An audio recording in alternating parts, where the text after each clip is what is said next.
Hi, എല്ലാവരും സുഖമായിട്ടിരിക്കുന്നല്ലോ. നമുക്കിന്ന് രാവിലത്തേക്കിന് ഒരു ബ്രേക്ക്ഫാസ്റ്റാണ് നമ്മൾ ഇന്ന് ട്രൈ ചെയ്യുന്നത്. ഒരു ചക്കരപ്പുട്ടായാലോ? ചക്കരപ്പുട്ടെന്ന് പറയുമ്പോൾ നമ്മൾ പുട്ടിന് വേണ്ടി വേറെ കറിയൊന്നും അന്വേഷിക്കേണ്ട. പുട്ടിനുള്ളിൽ തന്നെ നമ്മൾ കുറച്ച് സാധനങ്ങളൊക്കെ ഇട്ട് ശർക്കരയും തേങ്ങയും എല്ലാം അതിൻ്റെ അകത്ത് തന്നെ ഇട്ടിട്ട് നമ്മളുണ്ടാക്കുന്ന ഒരു പുട്ടാണ് ഈ ചക്കരപ്പുട്ട് എന്ന് പറയുന്നത്. നമ്മൾ ട്യൂട്ടി ഫ്രൂട്ടി ഒക്കെ ഇടുന്നുണ്ട് അതിൻ്റെ അകത്ത്. അപ്പോൾ നമുക്ക് ആവശ്യമുള്ള സാധനങ്ങളെന്ന് പറഞ്ഞാൽ തേങ്ങ, ശർക്കര, കുറച്ച് ചെറിയ ജീരകം, പിന്നെ പുട്ടുപൊടി, കുറച്ച് ഒരു 5-6 ഏലക്കയും പിന്നെ പഞ്ചസാരയും കൂടെ ചേർത്ത് പൊടിച്ചതും, കുറച്ച് ട്യൂട്ടി ഫ്രൂട്ടി, പിന്നെ നെയ്യ്. ഇത്രയും സാധനങ്ങൾ മതി നമുക്കിത് ഉണ്ടാക്കാൻ വേണ്ടിയിട്ട്. അപ്പോൾ ആദ്യം നമുക്ക് നെയ്യ് ഒന്ന് ചൂടാക്കി കഴിഞ്ഞിട്ട് അതിൻ്റെ അകത്തേക്ക് ഈ തേങ്ങയും ശർക്കരയും കൂടി ഒരുമിച്ചിടാം. എന്നിട്ട് ഈ രണ്ടും കൂടി നന്നായിട്ടൊന്ന് ഇത് യോജിക്കണം. അതായത് ഈ ശർക്കര ഈ തേങ്ങയായിട്ട് നന്നായിട്ടൊന്ന് മിക്സ് ചെയ്ത് അതിൻ്റെ അകത്ത് നിന്നുള്ള ആ വെള്ളമെല്ലാം ഇറങ്ങി പിന്നെ അത് വറ്റി ഒന്ന് കറക്റ്റ് പാകത്തിലാവുന്നിടം വരെ നമുക്കതിനെ ഒന്ന് ചൂടാക്കാം. അപ്പോൾ ആദ്യം ഞാൻ അതിൻ്റെ അകത്ത് തേങ്ങ ഇട്ടിട്ടുണ്ട്, ശർക്കര ഇട്ടിട്ടുണ്ട്. അതൊക്കെ നമുക്ക് ആവശ്യം അതിനങ്ങനെ പ്രത്യേകിച്ച് കണക്കുകളായിട്ടൊന്നുമില്ല. ഞാനിപ്പോൾ ഒരു അരമുറി തേങ്ങ എടുത്തിട്ടുണ്ട്. പിന്നെ ഒരു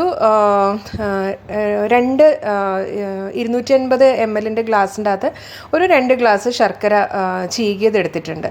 അതിനെ നമുക്ക് ഒരുമിച്ച് ഇട്ടിട്ട് നമുക്കൊന്ന് മിക്സ് ചെയ്തെടുക്കാം. അപ്പോൾ ഇതിൻ്റെ അകത്തുനിന്ന് വെള്ളമൊക്കെ ഇറങ്ങിയിട്ട് അത് ഈ തേങ്ങയ്ക്കകത്ത് പിടിച്ച് അത് ഒരു കട്ടിയുള്ളൊരു പാകമായിട്ട് വരും. അത്രയും നേരം വരെ നമുക്കിതിനെ ഒന്ന് ചൂടാക്കാം. ഞാനിതിൻ്റെ അകത്ത് കുറച്ച് ചെറിയ ജീരകം കൂടി ഇട്ടിട്ടുണ്ടായിരുന്നു. പിന്നെ ഞാൻ ഇപ്പോൾ ഇടുന്നത് ഏലക്കയും പഞ്ചസാരയും കൂടി മിക്സ് ചെയ്തതാണ്. അതായത് മിക്സിയിലിട്ട് പൊടിച്ചതാണ്. ഞാൻ ഒരു 6 ഏലക്ക എടുത്തിട്ടുണ്ട്. അതിൻ്റെ നമ്മൾ 1 ടീസ്പൂൺ പഞ്ചസാരയായിട്ട് മിക്സിയിലിട്ട് ഒന്ന് പൊടിച്ചെടുത്തിട്ട് അതാണ് ഞാൻ ഇതിൻ്റെ അകത്ത് ചേർത്തേക്കുന്നത്. ഇപ്പം നമ്മൾ ശർക്കര കൊണ്ടുണ്ടാക്കുന്ന ഏതൊരു ഡിഷാണെങ്കിലും അതിൻ്റെ അകത്തേക്ക് ഒരു നുള്ളു പഞ്ചസാര ഇടുന്നത് നല്ലതാണ്. പിന്നെ ഒരു നുള്ളു ഉപ്പിട്ടിട്ടുണ്ട് ഞാൻ. ഒരുപാട് ഉപ്പൊന്നും വേണ്ട, ഒരു നുള്ളു ഉപ്പ് മതി. പിന്നെ ഈ ട്യൂട്ടി ഫ്രൂട്ടി നമ്മൾ ഗ്യാസ് ഓഫ് ചെയ്തതിന് ശേഷമാണ് ട്യൂട്ടി ഫ്രൂട്ടി ഇടുന്നത്. അല്ലെങ്കിൽ ഇത് അങ്ങ് വെന്തു പോവും. അപ്പോൾ നമുക്കിത് ഈ പുട്ടിൻ്റെ കൂടെ നമുക്ക് കടിക്കാൻ കിട്ടില്ല. ഗ്യാസ് ഓഫ് ചെയ്തതിന് ശേഷം ഈ ശർക്കരയെല്ലാം ഒന്ന് റെഡി ആയി കഴിഞ്ഞതിന് ശേഷം ഗ്യാസ് ഓഫ് ചെയ്തതിന് ശേഷമാണ് നമ്മൾ ഈ ട്യൂട്ടി ഫ്രൂട്ടി ഇതിൻ്റെ അകത്തേക്ക് ഇട്ട് കൊടുക്കുന്നത്. എന്നിട്ട് നന്നായിട്ടൊന്ന് മിക്സ് ചെയ്തിട്ട് തന്നെ റെഡിയാക്കി വെച്ചേക്കുക. നമുക്കിനി പുട്ടിൻ്റെ മാവ് കുഴച്ച് കഴിയുമ്പോഴത്തേക്കിനും ഓരോരോ ലെയറായിട്ട് ഇടാൻ വേണ്ടിയിട്ടാണ് നമുക്ക് ഈ മിക്സ് വേണ്ടത്. ഞാൻ 2 ഏത്തപ്പഴം എടുത്തിട്ടുണ്ട്. എൻ്റെ കയ്യിൽ ചെറിയ ഏത്തപ്പഴമായിരുന്നു ഉണ്ടായിരുന്നത്. അത് ഞാനിങ്ങനെ മുറിച്ച് വെച്ചിട്ടുണ്ട്. ഇനി നമുക്ക് പുട്ടുകുറ്റി എടുക്കാം. പുട്ടുകുറ്റി എടുത്തിട്ട് നമുക്ക് ആദ്യം ഈ ശർക്കരയുടെയും ട്യൂട്ടി ഫ്രൂട്ടിയുടെയൊക്കെ മിക്സ് അതിൻ്റെ അകത്തേക്ക് ഇടാം. നമ്മൾ അതിനെ ഒന്ന് സെറ്റാക്കിയതിന് ശേഷം അകത്ത് അങ്ങനെ ഹോൾസ് ഒന്നും ഇല്ലാതെ സെറ്റാക്കിയതിന് ശേഷം വേണം നമുക്ക് അടുത്ത ലെയറായിട്ട് നമ്മൾ ഈ പുട്ടുപൊടിയാണ് ഇടുന്നത്.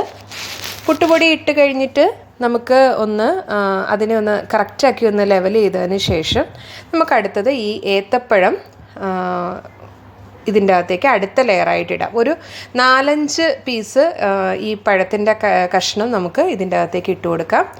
അതിനുശേഷം നമുക്ക് ഇനി ഇടേണ്ടത് പുട്ടുപൊടിയല്ല. അതിനുശേഷം നമ്മളിനി ഇടുന്നത് ഈ ശർക്കരയുടെ മിക്സ് തന്നെയാണ് ഇടുന്നത്. നമുക്ക് ആ മിഡിൽ പോർഷനിലും കുറച്ച് ഈ ബ്രൗൺ കളറിന് വേണ്ടിയിട്ടാണ്. മധുരം എല്ലാം കൂടി അവിടെ മിഡിൽ പോർഷനിലും വേണ്ടേ. അപ്പോൾ അതിന് വേണ്ടിയിട്ട് നമുക്ക് ഈ ശർക്കരയുടെ മിക്സ് മിഡിൽ പോർഷനിൽ ഇട്ടിട്ട് പിന്നെ നമുക്ക് ഈ പുട്ടിൻ്റെ പൊടി ഒന്നുകൂടെ അടുത്ത ലെയറിലേക്ക് നിറയ്ക്കുക.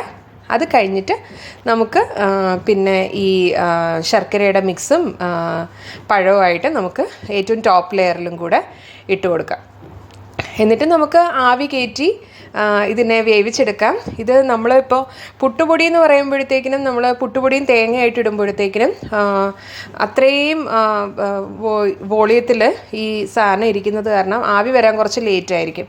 പക്ഷേ ഈ മിക്സ് എന്ന് പറയുമ്പോഴേക്കും ഇതിൻ്റെ അകത്ത് പെട്ടെന്ന് ആവി വരും കേട്ടോ. അപ്പം ഇതിൻ്റെ അകത്ത് പുട്ടുപൊടി കുറവാണ്. ബാക്കി ഈ 2-3 ലെയറിലായിട്ട് ഈ ശർക്കരയുടെ ഈ മിക്സ് ഇരിക്കുന്നത് കാരണം ആവി പെട്ടെന്ന് വരും. നല്ല രസമാണ് ഈ പുട്ട് കാണാൻ വേണ്ടിയിട്ട്. ടേസ്റ്റ് നല്ലതാണ്. നമുക്ക് വേറെ ഒരു കറിയുടെ ആവശ്യമില്ല. ഈ മിക്സും ഈ പുട്ടുപൊടിയും കൂടെ ചേർത്ത് കഴിക്കുമ്പോഴത്തേക്കിനും നല്ല ടേസ്റ്റ് ആയിരിക്കും. ഒരു വെറൈറ്റി ഡിഷാണ്, എല്ലാവരും ട്രൈ ചെയ്ത് നോക്കണം. പിള്ളേർക്കൊക്കെ നന്നായിട്ട് ഇഷ്ടപ്പെടും. സ്കൂളിലൊക്കെ കൊടുത്തു വിടാനാണെങ്കിലും ഈ പുട്ടും ഒരു സ്പൂണും കൂടെ ചേർത്ത് കൊടുത്തു വിട്ടാൽ അവർ കോരി കഴിച്ചോളും. നല്ല ടേസ്റ്റുള്ളൊരു ഡിഷാണ്. ഇതുവരെ ട്രൈ ചെയ്ത് നോക്കാത്തവർ എന്തായാലും ട്രൈ ചെയ്ത് നോക്കണം, നിങ്ങൾക്കൊക്കെ ഇഷ്ടപ്പെടും.